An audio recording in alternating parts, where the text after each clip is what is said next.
Magandang araw, ako po si Mark Lester Liraga at ito po ang aking daily devotion ngayong January 9. The consequences of the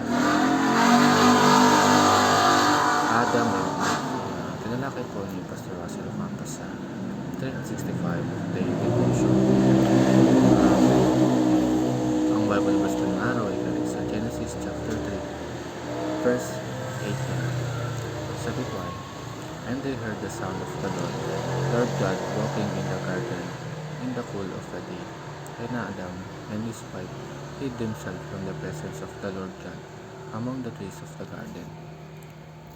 Then the Lord God called to Adam and said to him, Where are you?"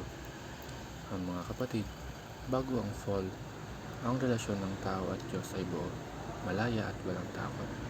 Pero nang pumasok ang kasalanan, ang unang naging reaksyon ng tao ay magtago. Hindi nagbago ang Diyos, pero nagbago ang puso ng tao.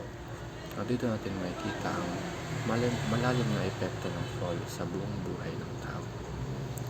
Ang first teaching is relationship with God, our King. Satan rules over the nations. Dahil sa fall, nasira ang relasyon ng tao sa Diyos bilang hari. Ang makikita natin sa verse na imbes na salubungin ng Diyos, nagtago si Adam at Eve. Ang kasalanan ay nagdudulot ng takot, hiya at guilt. Kaya tayo lumalayo sa Diyos. Kapag hindi na Diyos ang kinikilala nating hari, may ibang papalit. Kaya sinabi sa teaching na Satan rules over the nations. Hindi dahil mas makapangyarihan siya, kundi dahil pinipili ng tao na huwag sundin ang Diyos. At second, relationship with our fellow human beings. War, abuses, corruption, suffering, hatred, brokenness. Pagkatapos ng fall, nagsimula ang sisihan. Si Adam sinisi si Eve at si Eve sinisi ang ahas. Dito nagsimula ang pagkasira ng relasyon ng tao sa kapwa-tao. Hanggang ngayon, ramdam natin ang epekto nito. Gera, abuso, korupsyon, pagdurusa, puot at pagkabasag ng mga relasyon. Maraming pamilya ang wasak, maraming pagkakaibigan ang nasira, maraming bansa ang naghihirap.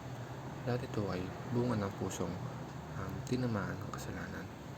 Kapag nasira ang relasyon natin sa Diyos, apektado rin ang paraan ng pakikitungo natin sa kapwa. Imbis na magmahal, nananakit, imbis na magpatawad, lumagaldi. At ito ang malungkot na bunga ng fall. Ang last teaching is relationship with nature and the environment.